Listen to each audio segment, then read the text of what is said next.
Muy buenas noches, Puerto Rico, buenas noches, Latinoamérica y buenas noches, mundo. Para nosotros es un placer inmenso estar aquí hoy con ustedes, lunes 25 de mayo, para los que están regresando de la playa y del río, en el día de hoy, día feriado, día en que se conmemora lo que es el Día de la Recordación, Memorial Day, día federal. Así que hoy es un día especial para muchas personas porque fue día libre y esta noche tenemos un recurso extraordinario directamente desde Argentina que va a estar con nosotros. Ya mismo lo vamos a estar presentando. Así que vamos a esperar que la gente se siga conectando con nosotros en esta noche. Ya tenemos sobre 20 personas conectadas tempranito que están esperando el proyecto que vamos a tener esta noche. Así que, por favor, comparta este video. Todos los que están conectados, aprovechen y compartan este video para que más gente pueda beneficiarse de este tema que vamos a tener en esta noche, que es extraordinario, porque en tiempos de crisis vamos a hablar de inteligencia emocional y vamos a relacionar la inteligencia emocional con la capacidad que tenemos, quizás podemos decir, de entender lo que está ocurriendo, pero sobre todas las cosas de cómo podemos actuar ante lo que está ocurriendo. Así que, por favor, síganse conectando cada uno con nosotros aquí a la página para que puedan tener información y por favor vayan compartiendo. Nosotros vamos a compartir también ahora el video para que más personas lo puedan estar visualizando. Así que en este momento, por favor, comparta el video. Ya mismito estamos dando inicio a esta presentación que tenemos en el día de hoy, la noche de hoy ya, para acá, para nosotros, para Puerto Rico. Así que siga compartiendo el video y siga conectándose, que tenemos esta noche con nosotros directamente desde Argentina al doctor Matías Bertoni, que va a estar con nosotros hablando. Así que básicamente ya la gente se sigue conectando. Tenemos Matías, saludos desde República Dominicana, ya conectado con nosotros desde Puerto Rico, Yaisanero Yola, Carlito Alfonso Ardila desde Barranquilla, colega. Tenemos a Wandy Flores desde México, tenemos también a Ana Karina Reyes desde República Dominicana, saludos de Morelia, México. Así que la gente se sigue conectando y, por supuesto, también está conectado con nosotros el profesor Isaac Esquilín, presidente de Vueltas College allá en Caguas. Así que, bueno, pues ya vamos a estar dando inicio esta noche con nosotros. Como mencioné, tenemos un gran recurso extraordinario, quien es el doctor Matías Bertone, que viene directamente desde Buenos Aires, Argentina, y es doctor en psicología con orientación en neurociencia cognitiva aplicada.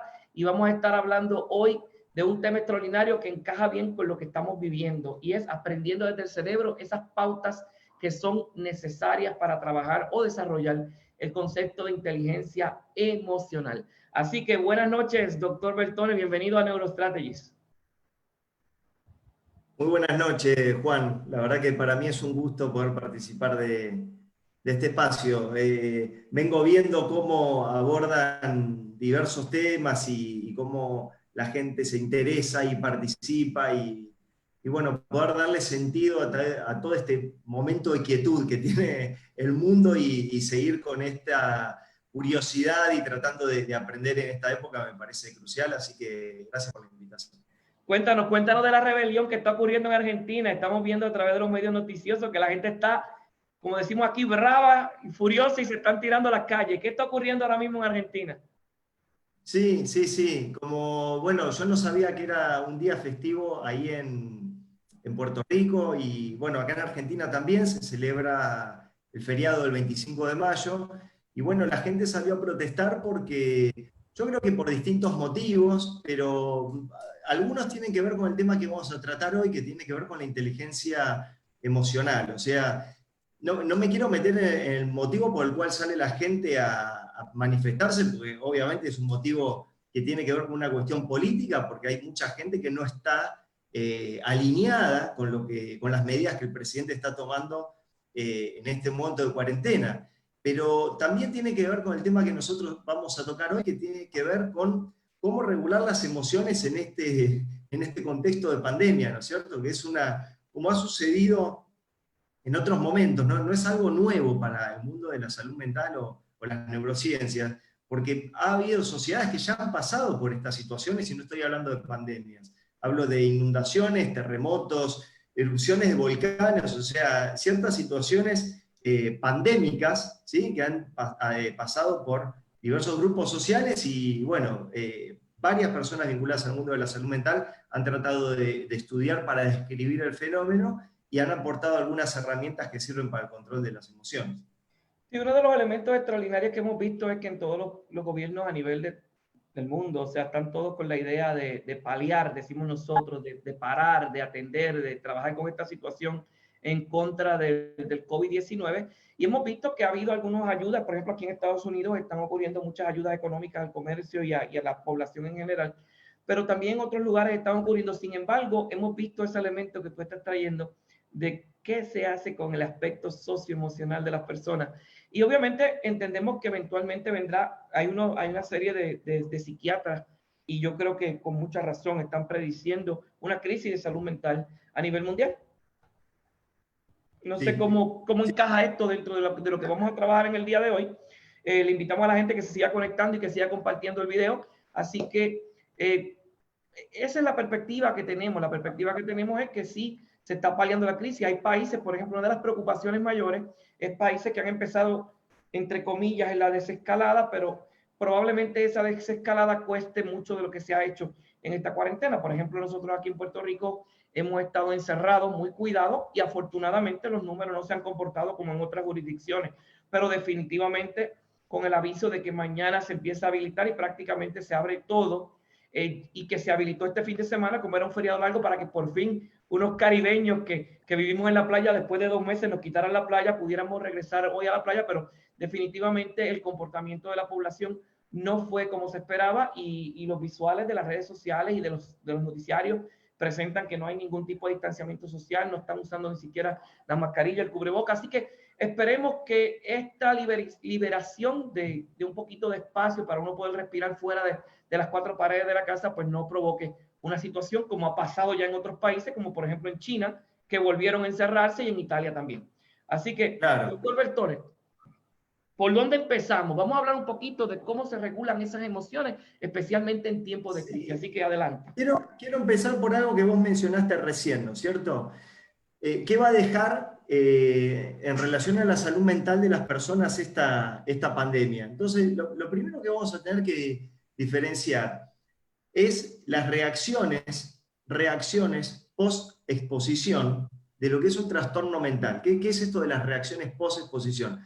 Nosotros tendemos a psicologizar y a ponerles nombres de enfermedades mentales a muchas situaciones, ¿no es cierto? Entonces, un amigo nuestro se pelea con la novia y decimos, Juan está deprimido porque se peleó con la novia, ¿sí? O el otro día Tito se peleó con uno en la calle, se puso a discutir y después tuvo un ataque de pánico. Y en realidad no tuvo un ataque de pánico, el tipo estaba activado porque tuvo una pelea en la calle. Entonces nosotros le vamos poniendo nombre de enfermedades mentales a las reacciones normales que tienen las personas. En una situación de crisis, de pandemia y de estrés sostenido como el que estamos teniendo, es normal que la gente empiece a tener ciertas reacciones emocionales que antes no tenía.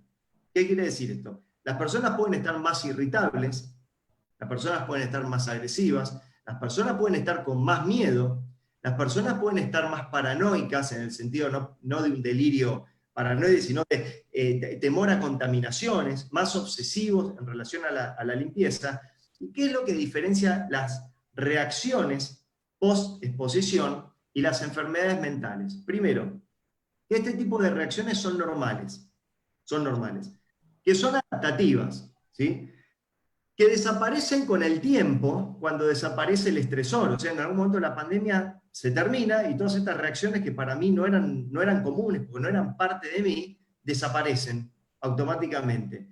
Y cuarto, y muy importante, me estoy tirando en contra del gremio, no necesitan tratamiento, no necesitan que haya un psicólogo, un psiquiatra que te siga, porque un ejemplo sencillo, si yo un día estoy yendo para mi trabajo, y viene un ladrón y me apunta con un arma y me roba el carro.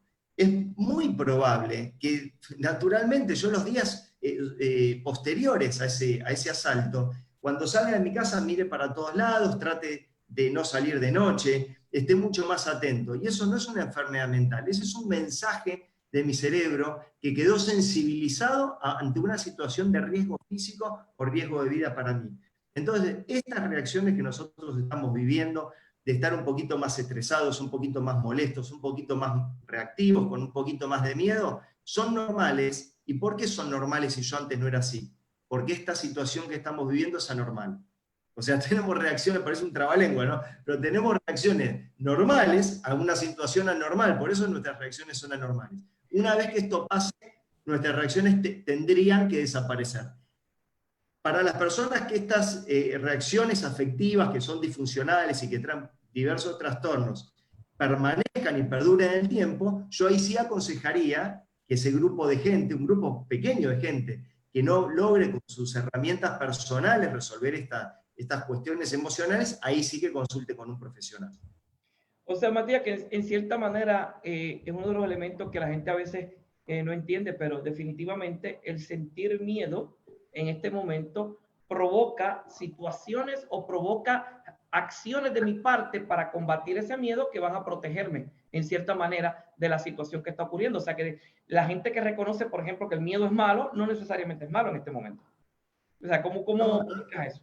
no necesariamente es malo. La gente que vos viste en la playa, o en la playa, o como le digan ustedes, la Playa, gente playa.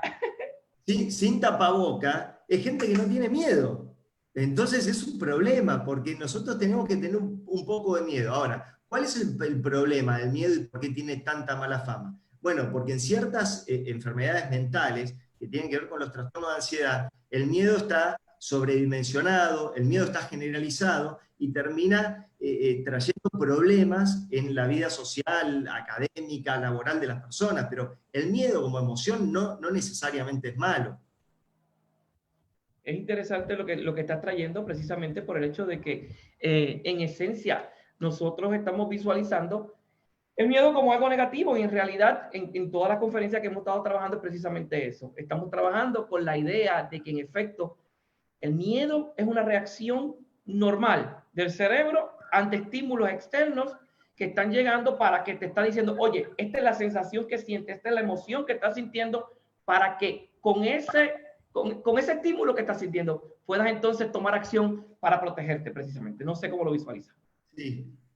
Y a nosotros nos pasa algo en esta crisis, que nosotros en Argentina vamos 60 días de aislamiento, que, y vos lo sabés muy bien, el cerebro es como una balanza de esas de almacén, esas balanzas antiguas donde se ponía un peso a un lado y subía del otro, ¿no es cierto? Que así se medía antes para vender las semillas y las cosas. Nuestro cerebro tiene como una balanza entre nuestras reacciones emocionales y nuestros procesos racionales, nuestros procesos cognitivos. Entonces lo que nos está pasando en este contexto de estrés es que nuestras reacciones emocionales están en aumento y estamos perdiendo un poco del control cognitivo, y por eso cuando vos me hiciste esta invitación, yo elegí este tema, porque creo que mi aporte puede estar en tratar de enseñarles, de dar alguna información, algún tip a las personas que nos vean, para que su cerebro racional vuelva a tomar el control de este cerebro emocional, que como vos dijiste, es rápido, es efectivo, porque como tiene la supervivencia no nos deja reflexionar, pero es poco preciso. Es rápido, pero es poco preciso. Mira, es interesante, tenemos saludos desde México, la doctora Janet Rodríguez, tenemos desde República Dominicana mi compañero y mi mano derecha en República Dominicana, el licenciado Jason López Álvarez, también de República Dominicana Javier Medina Silvestre, se está saludando por ahí, tenemos conectado desde Puerto Rico Migdalia Más, Andrea Montoya comenta, el miedo nos protege de muchos peligros. Sin embargo, debemos regularlo para enfrentar diferentes situaciones. Así que, ¿cómo entonces, con esa premisa, cómo es que entonces aprendemos a controlar el cerebro? Entonces, quizás para regular esa emoción del miedo, Matías. Bien, bien, bien. Me parece, yo también recién leí la intervención de Andrea, que me parece muy apropiada. El miedo como emoción, si se desregula, nos puede llevar a un trastorno, ¿sí? Como yo decía, este gran mundo de los trastornos de la ansiedad. El miedo, que está estructurado en ciertos circuitos neurocognitivos, poner demasiado técnico porque no sé no puedo tener como un feedback de la gente que nos está escuchando, pero trato de explicarlo en forma sencilla. El miedo, una vez que se activa en el cerebro, va a utilizar como cómplice una parte del cerebro que es el polo frontal derecho. ¿Qué es este polo frontal derecho? Es un área del cerebro que a nosotros nos permite generar pensamientos que nos dan miedo, pensamientos de miedo, pensamientos catastróficos, pensamientos de esto se va al demonio, o sea, pensamientos que tienen una carga emocional bien negativa y displacentera. Este estudio sobre la simetría cerebral, o sea, esta diferencia derecha-izquierda del cerebro, se inicia con el estudio de los cerebros de las personas con depresión. Entonces estudiaban el cerebro de personas con depresión y veían que en la región anterior, o sea, bien acá atrás de la frente, el polo frontal derecho, tenían hiperactividad, tenían mucho trabajo ahí, ¿sí? No sirvo para nada, soy una porquería, nadie me quiere. Este es el área del cerebro que se activa todo el tiempo para decirnos cosas malas. Cuando nosotros nos decimos cosas malas, Juan, ¿qué tipo de conductas devienen de eso? ¿Qué tipo de conductas nacen de pensamientos negativos y depresivos? ¿Conductas de alejamiento, de aversión, de retracción o Baja conductas de autoestima. apertura? ¿Sí? Bueno, baja autoestima para empezar, yo no sirvo, de alejamiento, en algunos casos, Exactamente. esa es la línea. Exactamente. Esa conducta de alejamiento, obviamente que también es una conducta de resguardo, ¿no es cierto? Mucho mejor pensar que la raíz de un árbol es una víbora y por la duda me voy para atrás y si era una raíz, no me pica ni la raíz ni la víbora, ninguna de las dos cosas. Ahora, cuando los científicos que se dedican a la neurociencia afectiva ya sabían que el polo frontal derecho era el que generaba los pensamientos de tipo negativos y que a nosotros nos dan estas conductas de aversión, empezaron a estudiar el cerebro de personas que son como la antítesis de los depresivos. Y bueno, ¿saben a quién eligieron? A los monjes budistas, personas con una regulación emocional excepcional, muy ecuánimes, que todo lo afrontan con extremada parsimonia, y cuando empezaron a estudiar el cerebro de estos monjes, encontraron que había una hiperactividad del polo frontal izquierdo, y el polo frontal izquierdo no es el área del cerebro que nos genera pensamientos positivos, sino que es el área del cerebro que nos genera pensamientos racionales. Entonces, si yo en esta situación de pandemia tengo una activación del polo frontal derecho, que va a ser un pensamiento que es una pseudo racionalización y que no viene nacida de la experiencia empírica, no viene nacida de hechos fácticos, no viene nacida de cosas que surgen del mundo, sino que viene nacida de la activación de mi sistema límbico, de la activación de mis estructuras de miedo. ¿Se entiende? Sí, señor. Activa mis estructuras de miedo porque estoy sometido a una situación de estrés hace 60 días y empiezo a pensar, este es el fin del mundo, nada nos va a salvar, no hay forma de que vuelva a ser feliz, y empiezo a pensar en forma negativa. Y además de pensar en forma negativa, quiero aclarar esto, estoy pensando en forma irracional, porque ninguna de esas afirmaciones de mi polo frontal derecho tienen una cuota de racionalidad. Entonces, ¿cuál es la tarea, el tip, el consejo? Cada vez que aparece uno de esos pensamientos, nosotros tenemos que convertirlo en un pensamiento racional, ¿sí? Entonces, si yo digo, vamos a estar encerrados el resto de nuestra vida, eso es absolutamente irracional. Tengo que pensar, ¿qué sería racional? Bueno, en un mundo civilizado, donde los laboratorios están sacando los ojos por encontrar la vacuna para el coronavirus, hay una experiencia en China, un laboratorio en China, uno en Francia y uno en Inglaterra, que están cerca, o sea que quizá dentro de 30 o 60 días tenemos la vacuna. Ese es un pensamiento positivo, pero además es un pensamiento racional, porque un pensamiento positivo y racional sería que va a bajar un ovni con unos marcianos y nos van a dar la cura. Exacto. Laboratorios que lo estén investigando es racional. Otra Aunque que es puede... positivo, si así pasara, es positivo, pero es irracional porque es poco probable. Es poco probable. Entonces yo lo que tengo que hacer es tratar de convertir. Ahora, cuando nosotros indicamos algún tipo de tratamiento, ¿qué es lo primero que se da ante el tratamiento? El diagnóstico. Entonces, yo diría, ¿cómo identifico un pensamiento irracional? Bueno, primero, los pensamientos irracionales tienen una forma de estructurarse muy interesante, que es, utilizan palabras como el nada, el siempre, el todos, el nunca, ¿no es cierto? Nunca voy a ser feliz, nadie me quiere, nadie me hace caso. Todos me odian, todos me odian.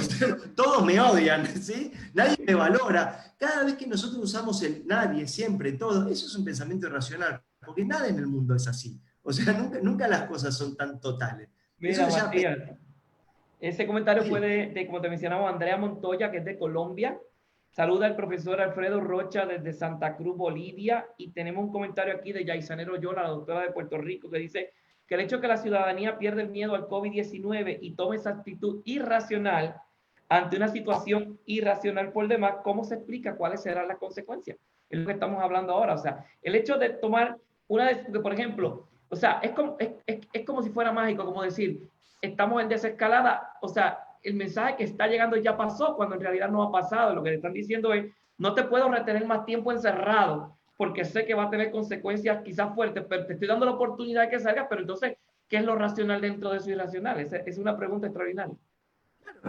Cuídate sería, ¿no es cierto? Lo racional sería, con la información que tenemos, que hay otro problema más, pero no me quiero meter en eso, ¿no es cierto? Hay tanta desinformación, incertidumbre, informaciones contrapuestas y todo. Ahora, con lo que tenemos, o con lo que uno confíe, habría que tratar de cuidarse. Ahora, a mí no me gustan cuando las charlas se enfocan en el manejo de la ansiedad en el contexto del coronavirus, el manejo de la depresión en el contexto del coronavirus, pues la verdad, Juan, y nosotros afortunadamente nos conocemos hace mucho tiempo y tenemos una amistad.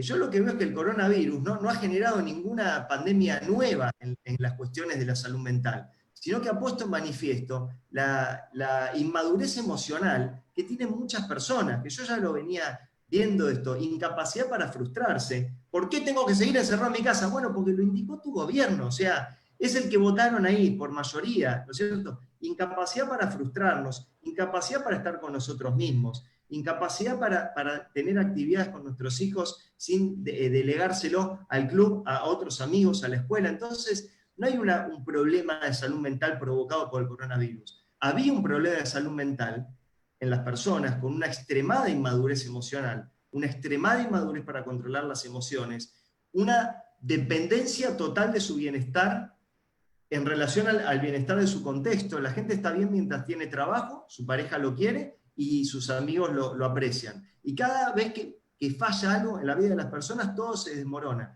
Y eso Cuando es se rompe la rutina, cuando la rutina se rompe, claro, entonces viene la crisis. claro. Y entonces hay que ser creativos ahí para echar para adelante. Mira, la doctora Rafaela Concepción de Las Vegas te manda saludos. Carlos Danilo Pestana, tu amigo y mi amigo desde San Pedro Claro. de Un Macorís, saludo a todos. República Dominicana. Hay un comentario aquí adicional que indica la doctora Yaisanero Yola en el caso de la nueva generación de niños que ahora serán adaptados a no compartir, a no expresar sus emociones, entiéndase los abrazos. Aquí en Puerto Rico abrazamos mucho y en Argentina ustedes besan muchísimo. Por el Sí. distanciamiento social, ¿cuál será la consecuencia neurocognitiva y social en ellos? O sea, ¿qué se puede predecir? Porque sabemos que ese afecto social, esa relación afectiva es importante en esos grados tempranos de desarrollo. ¿Podría tener algún efecto neurocognitivo el que en este momento no puedes abrazar a nadie, no puedes besar a nadie, tienes que mantenerte lejos? ¿Qué nos dice? No, yo creo esto en el peor de los casos va a durar unos meses y posiblemente después sigan algunas recomendaciones de utilizar tapabocas, cierta distancia, pero en realidad esto es mi punto de vista, ¿sí? Así que nadie de acá me haga caso, pues no es mi área de expertise la epidemiología ni la infectología. Esto va a durar unos meses y después va a tener algunas conductas de resguardo, pero estos mecanismos de la cognición social se desarrollan cuando nosotros somos chicos y yo sentirme querido, no sentirme marginado, no depende de que me estén abrazando, o sea, pasa por otro lado, ¿sí? Así que yo no creo que esto venga a tener un efecto neurocognitivo dañino en los chicos, ni mucho menos. Sí creo, volviendo a lo anterior, que en realidad el problema no ha empezado a ser el coronavirus, sino que venía de antes, ¿no es cierto? Entonces, uno puede decir, los chicos están frustrados, y yo puedo hacer esta pregunta, ¿sí? ¿Cuántas veces antes de esta pandemia tu hijo se había frustrado? Porque quizás no está entrenado en frustrarse, ¿sí? Los chicos ahora se aburren.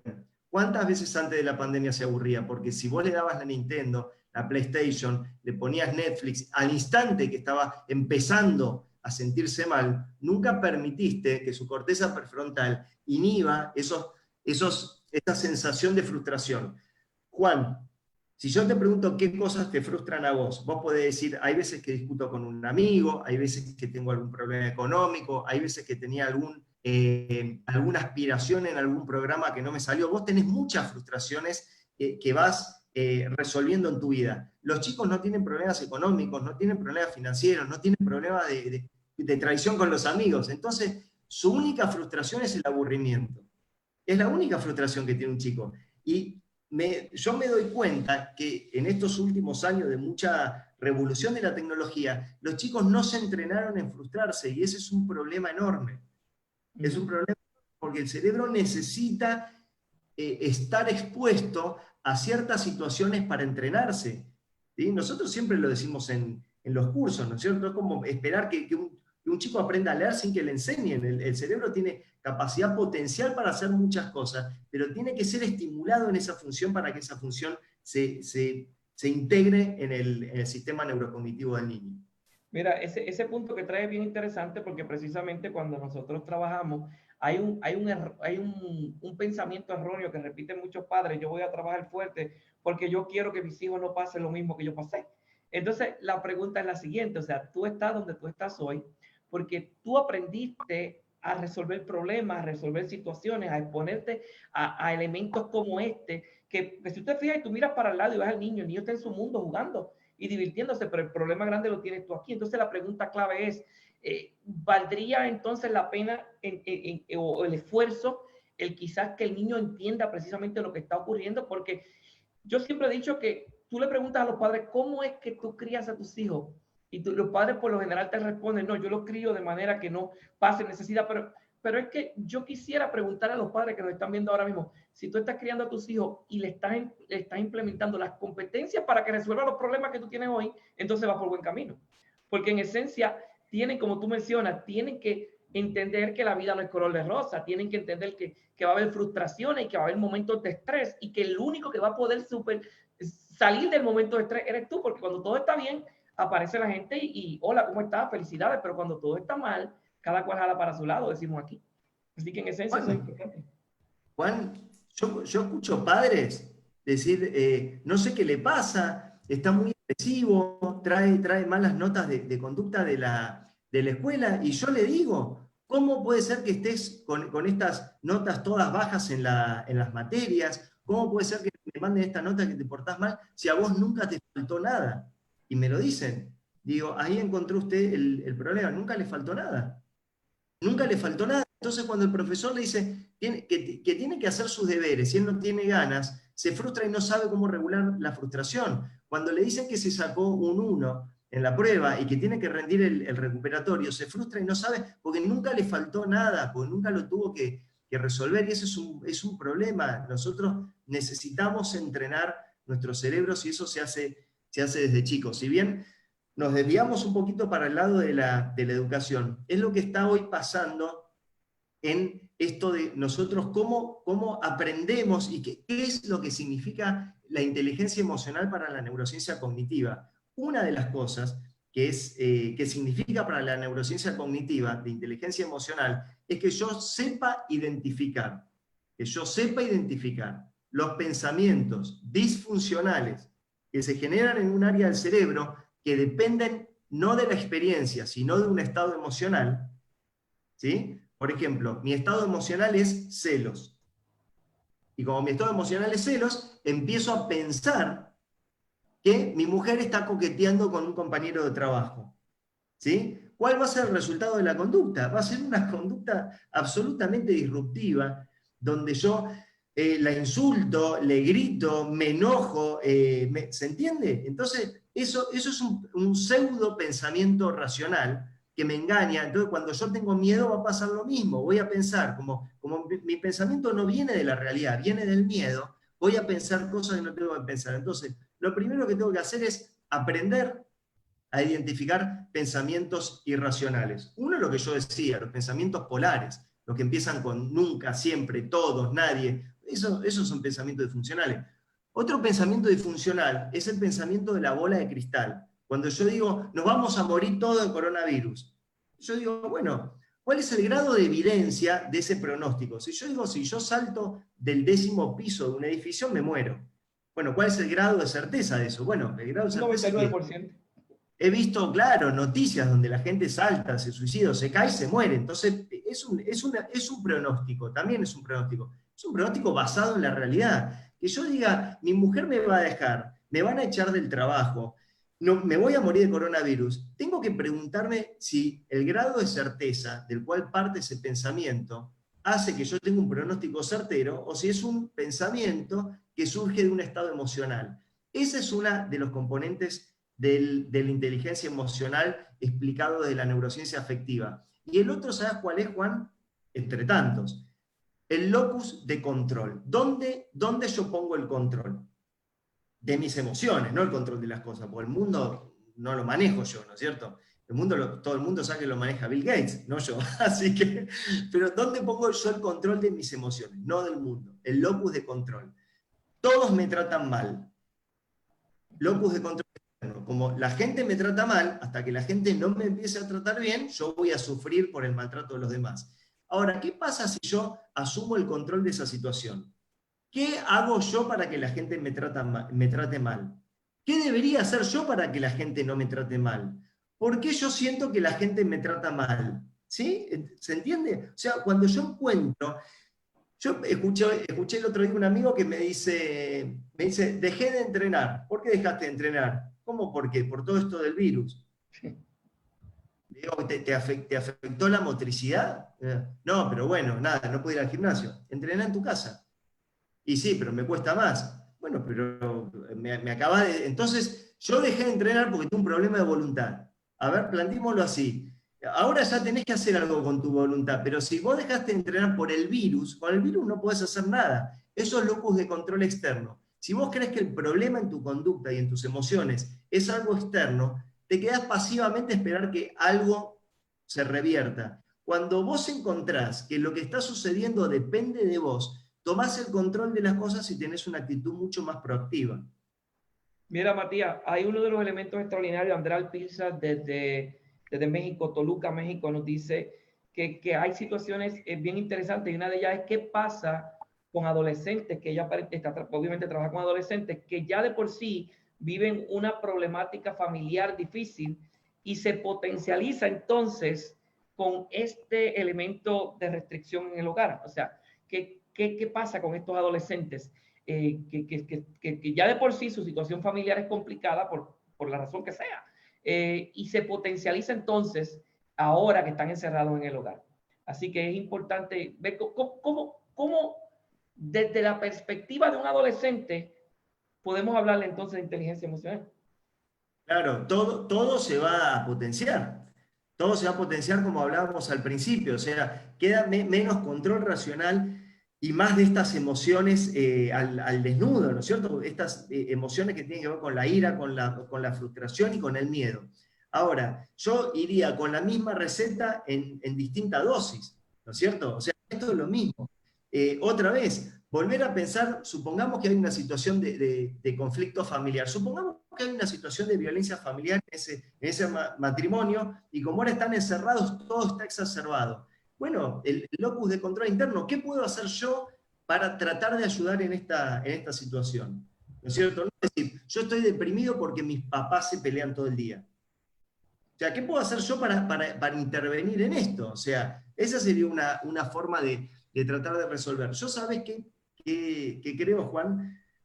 Creo en los recursos que tienen las personas. Nuestro cerebro es el mismo que el cerebro de hace 60, estoy sacando cálculos, de hace 70 años cuando fue el Holocausto. Y la gente ha sobrevivido, gran parte de esa gente que estuvo sometida a las peores torturas y a los peores vejámenes en forma sana y algunos hasta con un crecimiento psicológico, espiritual y emocional. Entonces, lo que yo creo es que no importa la gravedad de la situación, si estamos un mes aislados, 2 meses, en un apartamento pequeño o en una casa grande, en una casa con una dinámica familiar amorosa o en una casa con una dinámica familiar de mucho estrés y violencia. Yo creo que todos, si aprendemos a a manejar nuestros estados emocionales, tenemos los recursos para aprender de esta situación y pasar por estos 3 pasos que son indispensables: aceptar, comprender y dar sentido. Mira, es interesante. Disfruto de la compañía, de las actividades sociales, del esparcimiento y del deporte. Y así todo yo, en estos 60 días, aprendí muchísimas cosas. Mira, Matías, en esa misma línea la doctora Edith Avilés de Puerto Rico dice que son excelentes los comentarios, y dice que le parece que es necesario de alguna manera que los seres humanos tengan, que se les pueda permitir exponerse a diferentes tipos de estímulos que provoquen diferentes situaciones para que aprendan a reconocerla. Es decir, lo que hemos hablado de que a veces nosotros los padres a los muchachitos lo vemos que algo lo va a frustrar y no queremos que se frustre. Sin embargo, es importante que pasen por esa experiencia para después no etiquetar las emociones, porque como siempre hemos venido diciendo en este programa, lo repetimos una vez más y lo repite la doctora Edith Avilés, nos dice que las emociones no se pueden etiquetar en buenas y malas. De hecho, el libro de texto que las etiquetan en buenas y malas, sino que todo tiene una importancia en nuestro desarrollo, y el estar expuesto a diversidad de estímulos que provoquen diversas emociones va a generar, quizás vamos a llamarlo con la palabra del momento, una inmunidad ante ciertos estímulos. Sí, claro. Claro, bueno, nosotros hace años que venimos hablando de emociones placenteras y displacenteras, porque sí nos ocurre que hay algunas emociones que a nosotros nos provocan displacer, ¿no es cierto? No nos gusta sentir miedo, no nos gusta sentir bronca, no nos gusta sentir celos, pero esas emociones nos están dando información, ¿no es cierto? Nos dan información, o sea, es muy pobre.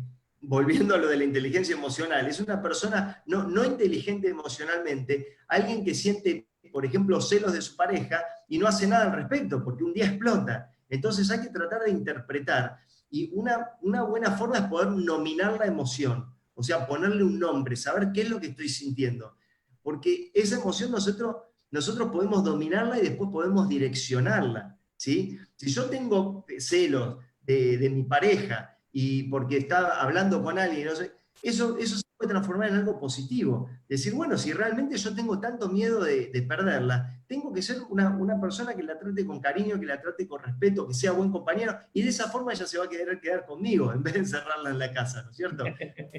El acto inteligente, por eso se llama inteligencia emocional, el acto inteligente es saber aprovechar las emociones, ¿no es cierto? Saber aprovechar esa energía. Nos dice Ana Karina Reyes desde la República Dominicana que cuando van al supermercado, por ejemplo, de compra con los niños, y los niños empiezan, ¿sabes qué son los niños? Yo quiero esto, yo quiero esto, yo quiero otro. Pero ella obviamente utiliza esa herramienta para enseñarle a los niños que no todo se puede conseguir cuando uno quiere, y que hay situaciones en que sí se puede hacer y que hay momentos en que no. Y ya los niños, por ejemplo, han dejado de hacer los espectáculos que normalmente hacen, las pataletas de querer algo o no querer algo. Así que Isaac Esquilín nos pregunta si el componente de inteligencia emocional aplicado a las personas que están trabajando desde el hogar con mayor presión y distractores. O sea, el hecho de que, obviamente, cuando tú empiezas en tu casa, tú mismo que estás trabajando con pacientes en tu casa, y yo conozco a tus niños que no son, ¿verdad? Que les gusta el brincoteo y el corre por la casa, que son familia de mis hijas. Entonces, sí. En esencia, esa capacidad de inteligencia emocional para aplicarla a tú trabajar desde tu casa con todos los distractores que hay. ¿Qué influencia puede tener? Toda, porque nosotros no tenemos un cerebro familiar, un cerebro laboral, un cerebro social, nosotros tenemos un cerebro para todo, ¿no es cierto? Entonces, si nosotros logramos dominar nuestras emociones y tener un estado emocional positivo, vamos a ser más eficaces en el trabajo. Y sobre esto te quiero decir, ¿cuál es para mí la frase más estúpida del mundo? La más estúpida. Es esa que dice, mal de mucho, consuelo de tontos. Esa es una frase horrible, porque en realidad hay otra que la contradice, que es la que me gusta a mí, que no hay que quedarse viendo el árbol que te tapa el bosque, ¿no es cierto? Nosotros tenemos que pensar en un contexto. Vos cuando me decís, alguien que hace teletrabajo, alguien que trabaja de la casa, a ver, si te pones nervioso en tu casa porque tus chiquitos están gritando, te voy a decir 2 cosas que no estás viendo por estar viendo el árbol. Primero, que tenés trabajo.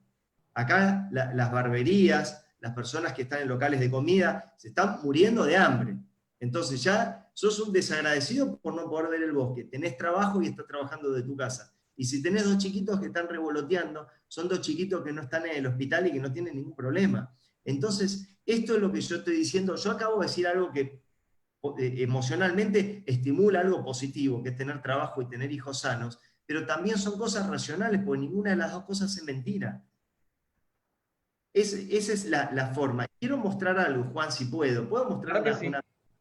Adelante. Mira, es una cosa que es bastante gráfico y yo lo quiero mostrar. Miren, eso es un cortafuego. Eso es un cortafuego, ¿sí? Estas paredes cortafuego las usan las empresas cuando tienen un depósito con una carga de fuego muy grande, que dicen, bueno, si esto se prende fuego, yo no quiero que se pase para otro lado, ¿sí? ¿Y por qué muestro esto? Porque como estábamos hablando, teníamos este cerebro derecho que me genera todos estos pensamientos displacenteros, todo va a estar mal, pensamientos catastróficos, que son no conscientes, que son rápidos, que me tiran a la ruina emocional, ¿sí? Y que hacen como un bucle entre mi estado emocional negativo y mis pensamientos negativos, ¿sí? Y yo a veces necesito un cortafuego, que es que acá en el medio, parar eso que me está pasando con los pensamientos disfuncionales, no conscientes y irracionales, y activar mi lado del cerebro izquierdo que me permite pensar la situación en forma racional y en forma más adaptativa. Entonces, ¿qué uso yo como cortafuego neurocognitivo? La creación de un mantra personal. ¿Qué es un mantra personal? Una frase que yo me tengo que decir cuando mi polo frontal derecho me está mandando todo mi mundo emocional al demonio, ¿sí? Entonces yo te voy a regalar a vos y a la gente que nos está viendo cuál es el que uso yo. Pero el que uso yo encima es robado. Así que si cada uno se quiere, el que quiera lo puede crear. Miren, De hecho, yo cuando ahí estás contestando la pregunta de Andrea Alpizar de México, que dice que comparta algunas técnicas para manejar nuestros estados emocionales. Así que adelante. Bueno, bueno. Cuando mi polo frontal está en llamas y yo necesito un cortafuego, lo que hago es utilizar una frase que es un mantra personal y siempre me repito la misma. El mundo no fue creado para satisfacer mis expectativas. Es una frase de Phil Peirce, el creador de la terapia gestáltica. Yo me digo esa frase y ahí yo paro de 100 kilómetros por hora a cero y vuelvo a arrancar, ya con el polo frontal izquierdo tratando de pensar en forma racional la situación. Pero yo necesito decirme una frase que ya esté armada, porque en ese momento de avalancha emocional no tengo la frialdad mental para poderme decir algo coherente, sensato y que me aplaque todo ese malestar. Entonces yo me digo, el mundo no fue creado para satisfacer mis expectativas. Cuando yo estoy pensando que la cajera del supermercado es lenta, primero me tengo que preguntar si yo no estoy apurado. Extraordinario. Ahora, hay otra que también me gusta, que dice, la angustia es la brecha entre la hora y el después. Esa sí que se aplica a esta frase. Posiblemente, porque ahora en algunos países de Europa la gente ya retomó y está en los bares saliendo a tomar cerveza y todo, y ellos empezaron casi un mes antes que nosotros. Posiblemente dentro de 30 días nosotros estemos en esta situación de ya poder empezar a salir, que algún amigo pueda venir a comer un asado a casa. ¿Por qué yo me voy a amargar ahora? ¿Por qué me voy a deprimir ahora? ¿Por qué me voy a poner ansioso ahora? Si dentro de 30 días esto se resuelve, y si no es 30 va a ser 40. ¿Sí? Estas no son las películas de zombies. Esto en algún momento termina. Entonces la angustia es la brecha entre la hora y el después. Este es un excelente cortafuego. Cada vez que me pongo ansioso con el coronavirus, los chicos están gritando y yo estoy haciendo teletrabajo. Ya vas a volver a tu trabajo. Quédate tranquilo, te quedan 20 años más de trabajar en la oficina. Cuando en la oficina donde te toman el café, de estar varado en la autopista, ¿sí? Ya tenés 20 años más para venir sufriendo lo que sufriste en los últimos 10 años. ¿Cuál es la ansiedad? Y otra de un neurocientífico que es impresionante, para mí, uno de los mejores neurocientíficos de la historia de las neurociencias. Se llama Homero Simpson, no sé si lo conocen. Premio Nobel de Medicina. Miren Yo sabía que Homero iba a salir en algún momento dado. Miren lo que le pasó. Cuando él se va del trabajo, renuncia, porque estaba desmotivado y no le gustaba, tiene que volver porque le había nacido un hijo más. Entonces el jefe, para desmotivarlo, le pone una placa que dice, no lo olvides, tú estás aquí por siempre. Y él con las fotos de la hija cambió el significado de la frase y puso, hazlo por ella. Eso es la creación de un mantra personal. Eso es la forma de modificar un pensamiento disfuncional, negativo, no consciente, displacentero, terrorífico, en una forma de pensamiento racional que me lleva a otro estado emocional. Voy a dejar de compartir así nos volvemos a ver. Bueno, Entonces, mira, los extraordinario, tips. Matías. Tenemos Macundo Bravo desde Venezuela. Coge desde Venezuela, está conectado, te envía muchos saludos. Un saludo para nuestros hermanos venezolanos. También Katy López desde Puerto Rico te saluda, y desde Fort Worth, Texas, en Estados Unidos, Jorge Croda, que lo tuviste en tu certificación, si no me equivoco, me estaba hace poquito, Jorge Croda Saludos, desde Jorge. Fort Worth, Texas. Así que, bueno, Matías, entonces ya nos quedan unos minutitos. Sería interesante ver algún tipo de, ¿cómo te puedo decir? Ya sabemos obviamente que esto lo hemos trabajado mucho en presentaciones anteriores, donde tenemos situaciones que la gente, tú sabes, el estrés y la cantidad de esfuerzo que una persona pone para tratar de controlar algo que no puede controlar y que realmente va a suceder. Entonces, yo siempre he dicho, por ejemplo, en el taller de resiliencia, que hay una cantidad extraordinaria de personas que se pues, Dios mío, ¿cuántos muertos van a reportar mañana? ¿Cuántos contagios? Es que no tienes control sobre esa información. Claro. Y tienes control sobre cómo reaccionas emocionalmente ante cada situación que pasa. Así que unas palabras finales con relación a ese pensamiento sería extraordinario de tu parte. Sí, sí, sí. Mira, como palabras finales, a mí me gusta siempre cerrar con cosas positivas. Todo lo que dije en estos 47 minutos que empezamos a hablar no les va a servir absolutamente para nada a todos los que nos escucharon. Absolutamente para nada. Así que como para terminar con un estado emocional positivo y todo eso, pero ¿por qué no les va a servir absolutamente para nada? Porque todas las habilidades se entrenan. Las habilidades se entrenan, las habilidades no se aprenden. Es como que yo quiera dar un curso de natación, así, haciendo un Facebook Live. Lo que recibieron hoy, en el mejor de los casos, y lo digo desde la absoluta humildad, es algo de información. Si lo ponen en práctica, les va a servir. Exacto. Si dicen, no, después de esta charla yo creo que ya he tenido un crecimiento y sé regular mejor mis emociones, se equivocaron. ¿Se entiende? No le va a servir para nada. Es una habilidad. Y lo que sabemos de la década del 60, gracias a Donald Hebb, sobre la plasticidad cerebral, es que para que yo desarrolle una función y esa función me termine creando una habilidad y esa habilidad se traduzca en un comportamiento, lo tengo que entrenar. Entonces, mañana cuando se empiecen a desesperar porque los chicos gritan, porque se están gastando algunos ahorros, porque están trabajando menos, porque se extendió la cuarentena o lo que pase, tienen que tratar de identificar ese pensamiento disfuncional, negativo, displacentero, modificarlo por algo racional, bajar el nivel de estrés y repetir eso al menos 5.000 veces para que su cerebro empiece a generar las conexiones y que puedan estar tan tranquilos y despreocupados como nos ven a nosotros dos, ¿o no?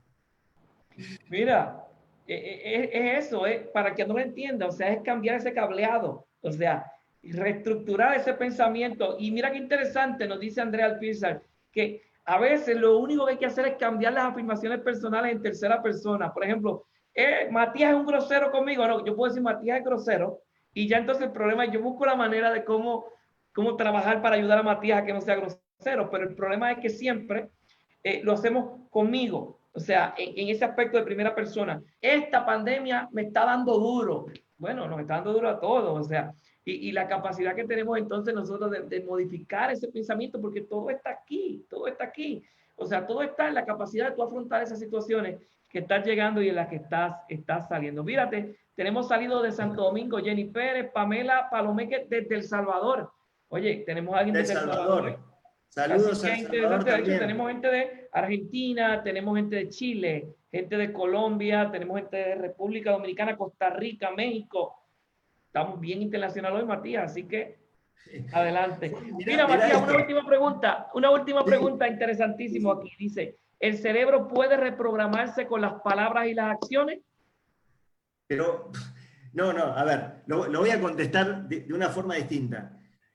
El cerebro solo puede reprogramarse si nosotros modificamos nuestros pensamientos y nuestras acciones. La terapia cognitivo-comportamental, esta super terapia creada por Albert Ellis y por Aaron Beck, o sea, ¿dónde conociste un depresivo que diga, ¿cómo estás? Mal, triste, lloro todo el día. Bueno, contame qué pensás. Yo pienso que soy una excelente persona, que todo el mundo me quiere, que el mundo es divino y que el futuro va a ser brillante. Ningún depresivo puede pensar así.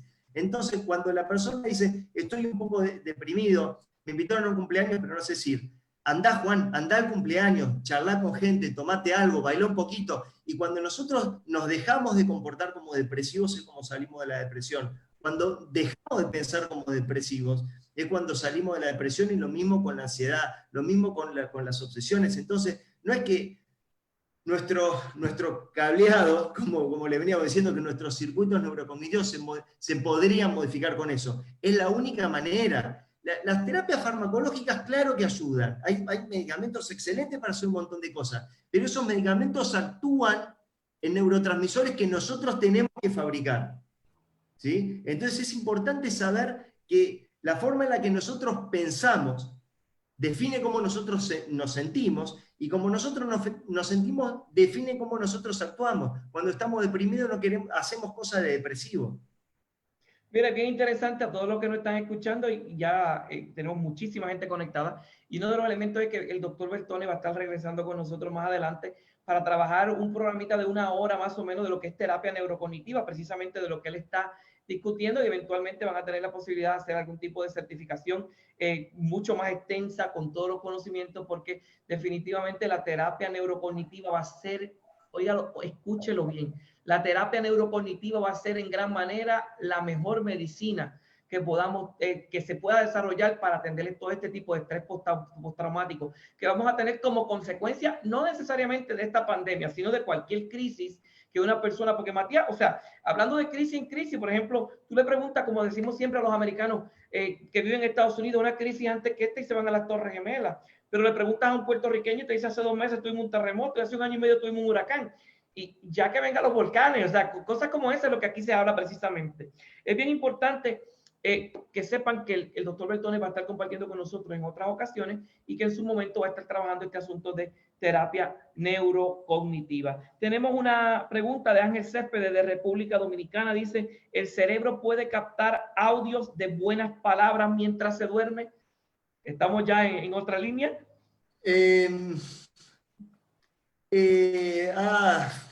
Yo creo que viene por la línea de que si el hijo se acostó molesto, pues le pongo musiquita suavecita para que mañana amanezca suavecito. ¿Tú me entiendes? Mira, para decirte algo, a mí me gusta siempre manejarme en el plano de la certeza difícil, pero por lo menos acercarme a lo más certero. Yo digo que hay muchas cosas para hacer en lo diurno, ¿no es cierto? Muchas cosas para hacer despierto antes de empezar a pensar qué hacer cuando nos vamos a dormir. Esta capacidad, recién había visto el comentario de una chica, Virgin Gutiérrez, que dice afirmaciones positivas. Nosotros tenemos la facultad de hacerlo, positivas, y acuérdense de esto, y también racionales, esto está estudiado, nada de lo que yo estoy diciendo es algo creado por mí, yo estoy repitiendo cosas de gente inteligente que las publicó y que ya están probadas. Si yo una persona que tiene un problema de obsesión de contaminación y se lava las manos 10 veces por día, pues dice, tengo gérmenes y me voy a morir, y se lava, y se lava, y se lava, y yo le digo, usted no se lave las manos porque no tiene gérmenes y no se va a morir de eso, eso le dura muy poco tiempo. Yo le tengo que decir, mire, usted tiene gérmenes en las manos, tiene un sistema inmunológico que los combate, y hay una ínfima cantidad de gente que se muere en el mundo por los gérmenes de las manos, y usted probablemente no se vaya a morir de eso.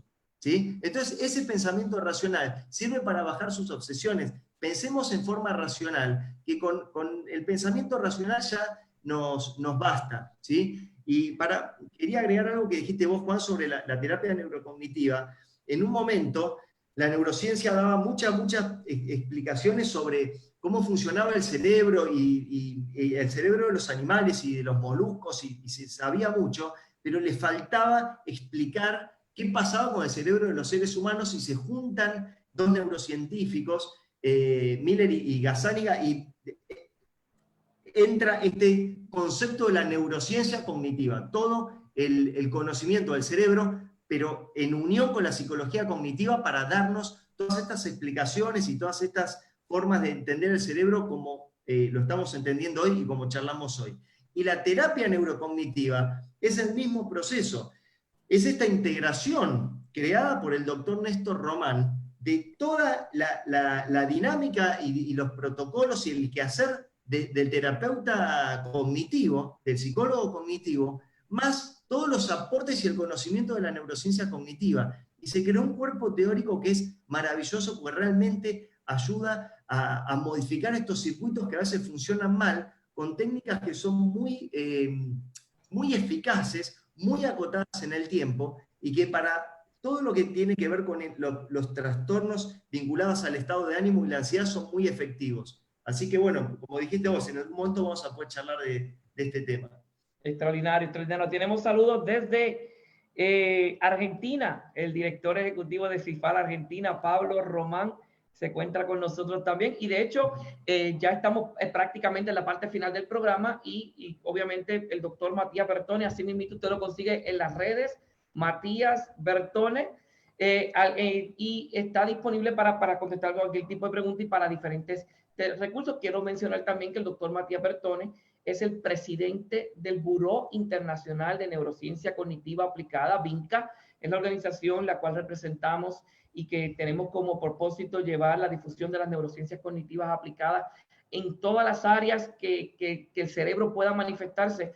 Y eres el presidente de dicha organización a nivel global. Así que, Matías, un placer tenerte con nosotros hoy en Neurostrategy. Sabemos que vas a estar de nuevo con nosotros para hablar de terapia neurocognitiva. Unas últimas palabras para cerrar y, como siempre, te pedimos que vayas al chat de Neurostrategy, que lo tienes abierto, porque hay muchas, obviamente, si nos ponemos a contestar todo lo que nos escriben, es bien complicado para poder correr el programa, pero eventualmente puedes entrar y darle algún feedback a cada uno de las personas que se encuentran ahí. Así que palabras finales, Matías Bertone, para que entonces podamos cerrar el Neurostrategy del día de hoy.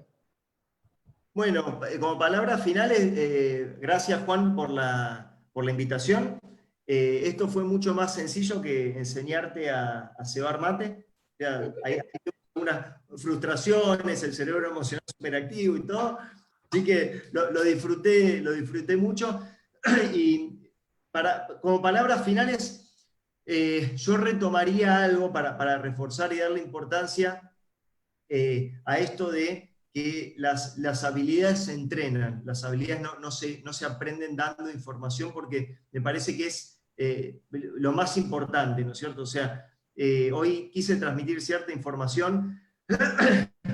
Esta información es que nosotros tenemos un cerebro que genera pensamientos que están vinculados a las emociones, y tenemos un cerebro mucho más racional que está conectado a los hechos fácticos, a los hechos reales. Nosotros tenemos que aprender a migrar estos pensamientos del polo frontal derecho al izquierdo, tratar de hacer racionales estos pensamientos para, ¿sabes para qué? ¿Cuál es el resultado? Que nosotros dominemos nuestras emociones y no que nuestras emociones nos dominen a nosotros. Otra forma de hacerlo es sabiendo manejar el locus de control.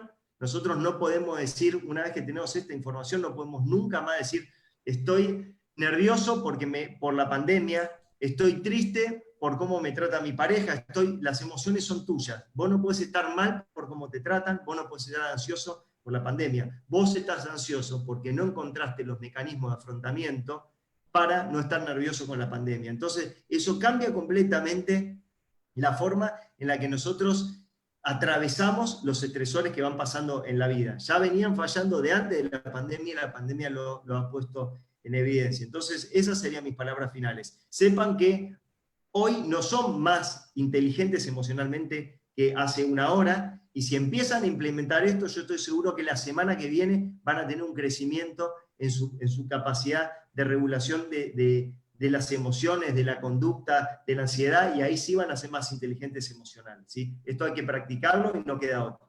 Extraordinario, doctor Bertone, gracias por haber compartido con nosotros hoy en NeuroStrategies. Los invitamos a que se mantengan conectados a nuestra página. Comparte este video, que este video es extraordinario. Comparta la página, porque el doctor Bertone va a regresar con nosotros y eventualmente vamos a estar desarrollando una serie de capacitaciones en diferentes áreas de las cuales ustedes se van a poder beneficiar. Así que para el próximo jueves a las 8 de la noche tenemos en NeuroStrategies al doctor Norman López directamente desde Barranquilla, Colombia, y vamos a estar trabajando asuntos de estrés en personas mayores, cómo los estamos manejando, cómo el cerebro de una persona mayor se comporta ante el momento de estrés y cómo manejan las emociones y cómo podemos ser entes de ayuda para esta persona. Así que muchas gracias por estar con nosotros, comparte el video, buenas noches a todos, buenas noches Puerto Rico, buenas noches Latinoamérica y buenas noches mundo.